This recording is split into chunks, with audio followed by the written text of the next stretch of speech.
बिस्मिल्लाहिर्रहमानिर्रहीम। अस्सलाम वालेकुम नाज़रीन, आप यूट्यूब चैनल देख रहे हैं। मैं इमरान खान हूँ। सबसे पहले जो मामला बहुत ज़्यादा उठ गया है वो फाटा का मसला है। फाटा के मामले में ये हो रहा है कि लोग एहतजाज कर रहे हैं, ख़ास तौर पे फाटा के इलाकों में। मैं फाटा इसलिए कह रहा हूँ कि ये वो एरियाज़ हैं जिन्हें पहले फाटा कहा जाता था और फिर ये खैबर पख्तूनख्वा के अंदर मर्ज हो गए हैं। लिहाजा सिर्फ मैं निशानदेही के लिए लफ्ज़ फाटा का इस्तेमाल कर रहा हूँ।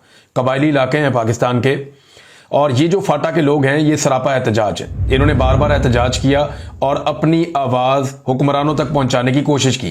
पाकिस्तान के मीडिया ने इनका बाइकआउट किया। ये भी पाकिस्तान के शहरी हैं, हज़ारों लाखों की तादाद में निकलते हैं। जब इनको चोट लगती है तो इनका भी खून बहता है। इन्हें चोट लगे तो इन्हें तकलीफ भी होती है, इनके बच्चे भी रोते हैं, इनकी खवातीन भी खौफजदा होती हैं। ये भी हमारी तरह रोटी खाते हैं और हमारी तरह के जीते जागते इंसान हैं, लेकिन हम इन्हें वो हकूक़ नहीं देते। लाहौर में थोड़े से लोग इकट्ठे हो जाते हैं या इस्लामाबाद में तो हम उसे खबर बना देते हैं, लेकिन फाटा में हज़ारों लाखों लोग भी इकट्ठे हों तो पाकिस्तान का मीडिया उसे खबर नहीं बनाता, क्योंकि वो इलाके पाकिस्तान की मिलिट्री एस्टेब्लिशमेंट के लिए हमेशा से पैसा कमाने का जरिया रहे हैं। कभी हमने उन्हें जहाद के अंदर झोंक दिया, कभी हमें उन्हें जज्बाती करके किसी लड़ाई पर ले जाते हैं, कभी हमें उनकी मादनियात चाहिए होती हैं, कभी हमें उनके नौजवान चाहिए होते हैं। तो हमें जो चाहिए होता है फाटा हमें देता है, लेकिन उसके बदले में हमने वहां कबायलियों को क्या दिया? कुछ नहीं दिया। और अब वो अपने हकूक के लिए खड़े हो रहे हैं तो हम उनकी आवाज़ ना सुनने को तैयार हैं, ना पाकिस्तानियों को सुनाने के लिए तैयार हैं। लेकिन कम से कम मैं अपने इस प्लेटफॉर्म से फाटा की आवाज़ पाकिस्तानियों तक ज़रूर पहुंचाऊंगा। मैं इसे अपनी जिम्मेदारी समझता हूं। अब हुआ यह है कि वज़ीर आज़म ने सैफरान, ये फाटा के इलाकों से मुताल्लिक एक मिनिस्ट्री है, इसका एक इजलास बुलाया। और ये जो इजलास बुलाया इसमें खैबर पख्तूनख्वा का जो एरिया है कबायली इलाकों का फाटा के, उसके पाकिस्तान तहरीक इंसाफ के तमाम अराकीन ने बाइकआउट कर दिया। अब पहले आप ये देख लें कि अराकीन है कितने। वहां जो 75% MNAs हैं, 75%, वो पाकिस्तान तहरीक इंसाफ के हैं। और एक जो तहरीक इंसाफ का नहीं है उसने भी इमरान खान के नाम पर वोट मांगे हुए हैं, मुबारक ज़ेब, और उसको वोट भी पाकिस्तान तहरीक इंसाफ का पड़ा हुआ है जो आइंदा नहीं पड़ेगा। वहां के जितने MPAs हैं 80% से ज्यादा MPAs पाकिस्तान तहरीक इंसाफ के हैं, 80% से ज्यादा। और यानी 11 MPAs हैं पाकिस्तान तहरीक इंसाफ के 13 में से। एक फजलुर रहमान की पार्टी का है और एक फार्म 47 के ऊपर एक बनाया गया था MPA। और ये जो बनाया गया था इकबाल वजीर, इसके बारे में कहा जाता है कि ये वो जो PTI पार्लियामेंटेरियन एक जमात बनी थी अलग से, ये उसका एक परवेज खटक वाली गालिबन, तो ये एक MPA वो है। तो इस तरह वहां पे पाकिस्तान तहरीक इंसाफ की अक्सरियत है, 80% से ज्यादा है। और इन लोगों ने बाइकआउट कर दिया। बाइकआउट के लिए बाकायदा पाकिस्तान तहरीक इंसाफ में एक डिस्कशन हुई और उसमें ज्यादा लोगों ने यह मशवरा दिया कि बाइकआउट ही करो, इस मीटिंग में जाओ ही ना, वज़ीर आज़म के साथ बैठो ही ना, उसके साथ बात ही ना करो। आप मिलने जाएंगे, वो उसकी तस्वीरें बनाएंगे, वीडियोज बनाएंगे, वो पब्लिक करेंगे, बाद में कहेंगे देखें जी हमने इनकी मुशावरत से ये काम किया है। मेरी राय मुख्तलिफ है और पाकिस्तान तहरीक इंसाफ के कुछ और लोगों से मेरा रब्ता हुआ, उनकी राय भी मुख्तलिफ है। कुछ लोगों का यह भी कहना था कि इस मीटिंग में जरूर जाना चाहिए था इन अराकीन को, और वजीर आजम के मुंह के ऊपर कहकर आना चाहिए था कि ना हम फाटा में ऑपरेशन करने देंगे, ना हम फाटा में किसी किस्म का लोगों को उनको बेघर करने देंगे, और ना हम वहां की मादनियात पर कब्जा होने देंगे। और यह बात वजीर आजम को बता के फिर मीडिया को बता देते। तो मीडिया में तो बाइकआउट है, लेकिन सोशल मीडिया में तो ये चीजें आ जाती ना, कम से कम रिकॉर्ड का हिस्सा बनाते, उसके बाद निकलते एक प्रेस कॉन्फ्रेंस करते, उसमें तफसीलात सामने रखते। लेकिन इकबाल अफरीदी साहब हैं या बाकी लोग हैं, इन्होंने खुलकर इस पे बात की है। अभी इस पे एक जो है वो मीडिया को ब्रीफ भी किया, जहां पे जो है वो बैरिस्टर गौर साथ बैठे हुए थे, और सैफरान कमेटी ने सूबे के कामों में मुदाखलत की कोशिश की है। एक तरफ वफाक हमारा हिस्सा नहीं दे रहा, उन्होंने ये कहा, वफाक ने हमारे फंड्स रोके हुए हैं, गुज़िश्ता 3 साल का 360 अरब रुपया देना है, 120 अरब रुपया सालाना, तो 360 अरब रुपया अभी इन्होंने देना वो बाकी है, यानी 360 अरब बाकी है, वो पैसा नहीं दे रही है। और ये पैसा किसको देना? फाटा को देना, ताकि वहां पे तरक्की हो, वहां पे खुशहाली आए, वहां पे सिक्योरिटी बेहतर हो, वहां के नौजवानों को रोजगार मिले, वहां के बच्चों को तालीम मिले, वहां की खवातीन को जो है वो तहफ़्फ़ुज़ मिले। तो उसके लिए 360 अरब जो है वो वफाकी हुकूमत ने देना, वो नहीं दे रही। और इसके बावजूद वो कहते हैं जी फाटा पे हमने टैक्स लगाने।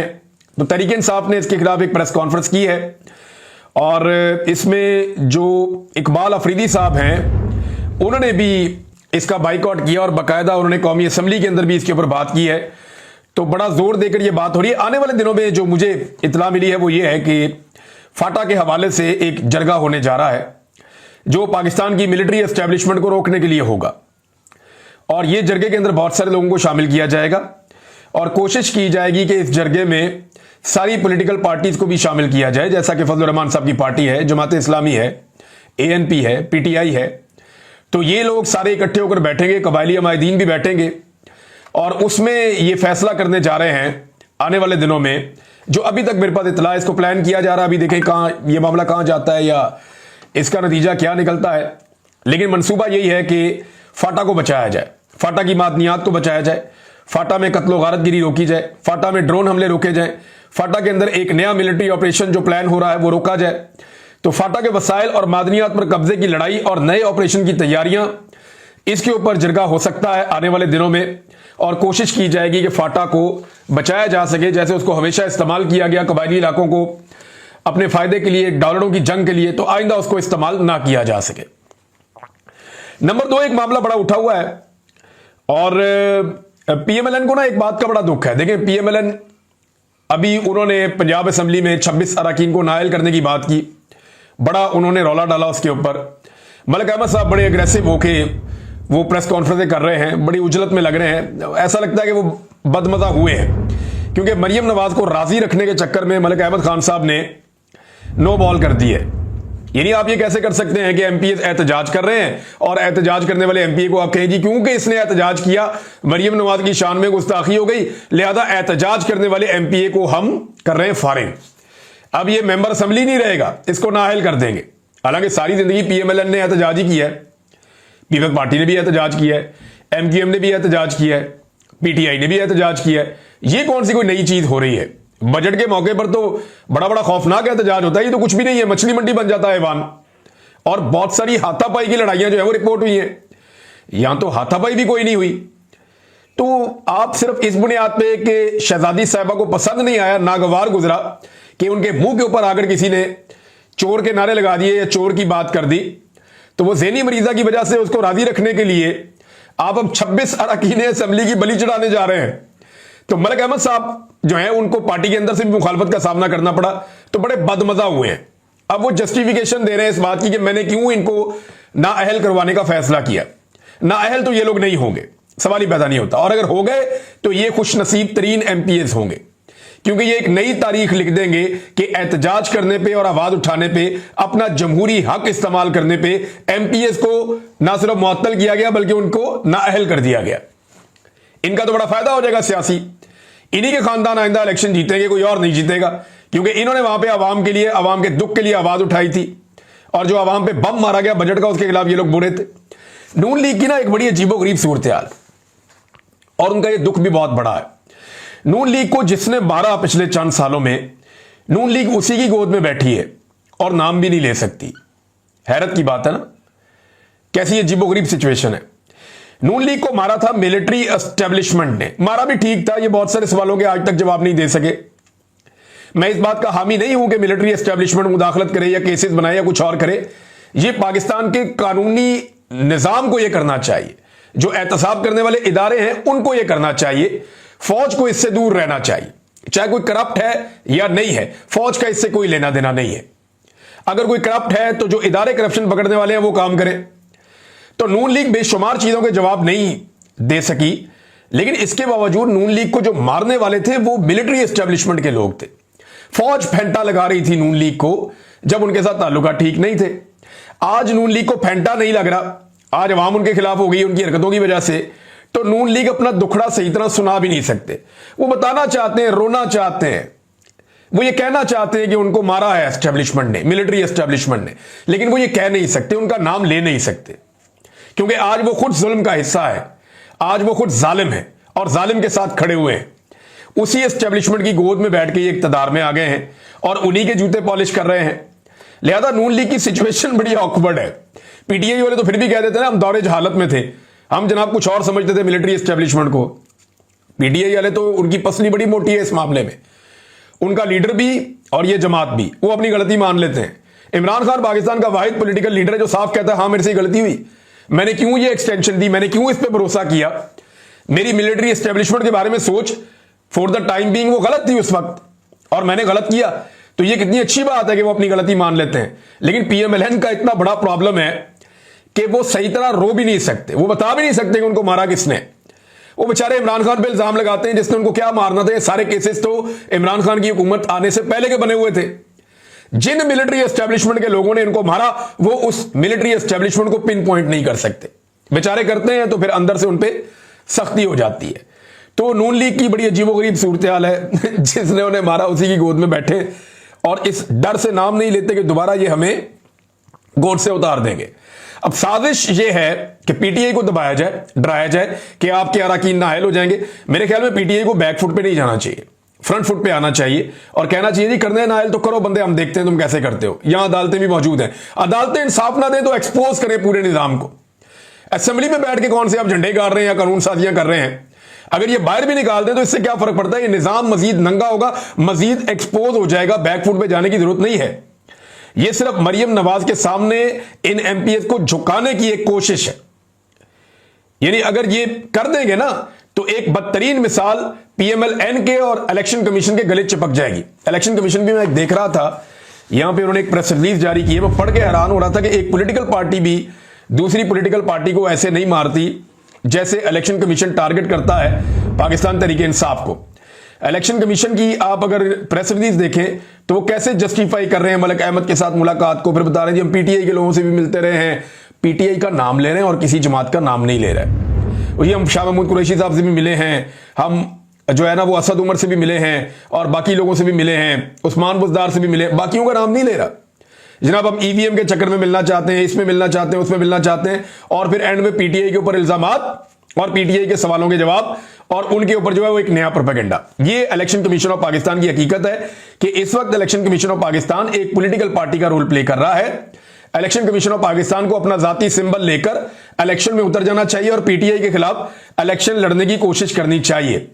पाकिस्तान तहरीक इंसाफ जब इलेक्शन लड़ती है ना उनका एक उम्मीदवार, तो वो इलेक्शन कैसे होता है देखें, एक तरफ अवाम है और पाकिस्तान तहरीक इंसाफ है और दूसरी तरफ कौन है, पाकिस्तान की मिलिट्री एस्टेब्लिशमेंट, पीडीएम की सारी जमातें, पाकिस्तान की ब्यूरोक्रेसी, पाकिस्तान का पूरा स्टेटस को, पाकिस्तान का इलेक्शन कमीशन, इन सारों के खिलाफ पाकिस्तान तहरीक इंसाफ इलेक्शन लड़ती है। आप अंदाजा करें, और इसके बावजूद वो 180 से ज्यादा नशिस्तें जीत जाती है और ये सारा निजाम मिलकर पीएमएलएन को सिर्फ 17 सीटें दिलवा पाता है। लेकिन उसके बाद जो है वो फिर 2 नंबरी होती है, जाली फॉर्म 47 आते हैं और 2 नंबर तरीके से ये इलेक्शन बनाया भी जाता है, ये इलेक्शन जीता भी जाता है। नाज़रीन अब एक तरफ पीटीआई के लोगों के साथ ये कर रहे हैं, दूसरी तरफ जो सुप्रीम कोर्ट ऑफ पाकिस्तान ने रेवड़ियां बांटी है ना, जो माले गनीमत बांटा है मखसूस नशिस्तों का सारी सियासी जमातों में, उनमें एक और बड़ी इंटरेस्टिंग चीज है, मैं आपके साथ शेयर करता हूं, आपको शायद थोड़ा सा गुस्सा आएगा, मुझे तो बहुत गुस्सा आ रहा है कि जिन अरकान को अब इन्होंने नशिस्तें दी है ना उन्हें पिछली तनख्वाहें भी देंगे कि आ जाओ भाई अपनी तनख्वाहें भी ले लो पिछली। यानी उनको अब तनख्वाहें दी जाएंगी जिस अरसे में उन्होंने कोई काम नहीं किया, काम तो उन्होंने आने वाले अरसे में भी कोई नहीं करना। काम करने वाली अगर ये शक्लें होती तो पाकिस्तान का आज हुलिया कुछ और होता। ये पिछली कई दहाइयों से पाकिस्तान के ऊपर मुसल्लत है ये सियासी खानदान, इन्होंने टके का पाकिस्तान का फायदा नहीं होने दिया। खुद ये अरबों खरबोपति हो गए, कई जजीरों पे, कई ममालिक में, कई बड़े आजमों में इनकी जायदादें बन गई। खुद इन्होंने अपनी 7-7 10-10 नस्लों का माल इकट्ठा कर लिया, लेकिन पाकिस्तान का इन्होंने कबाड़ा कर दिया।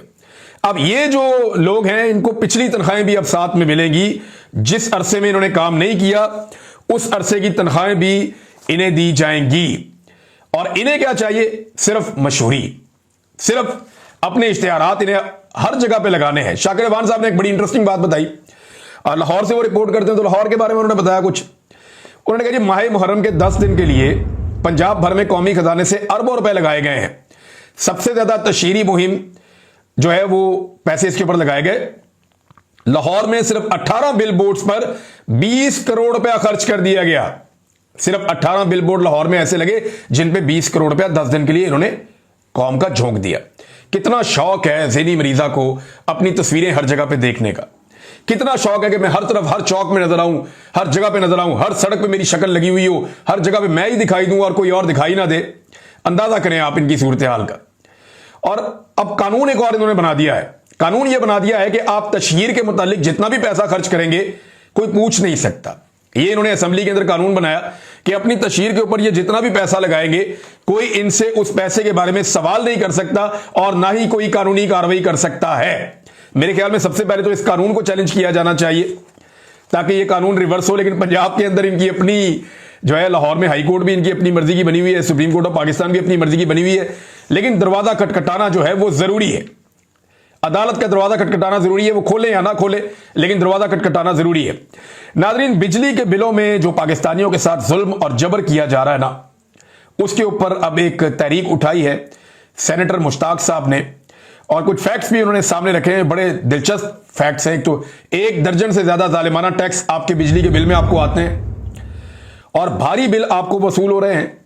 एक शहरी के बारे में उन्होंने बताया कि ये एक शहरी है हजर हुसैन आजिज, तो ये इसको जो बिल आया मई के महीने में 194 यूनिट आता है तो 2211 रुपए इसको बिल आ जाता है और जून के महीने में सिर्फ इसको लगभग कोई 38 यूनिट ज्यादा बिल आ गया, सिर्फ 38 यूनिट तकरीबन इसको ज्यादा बिल आ गया। 6 यहां से और 3 9, हाँ 38-39 यूनिट इसको ज्यादा बिल आ गया, मैक्सिमम 38 यूनिट ज्यादा बिल आ गया इसको जून के महीने में।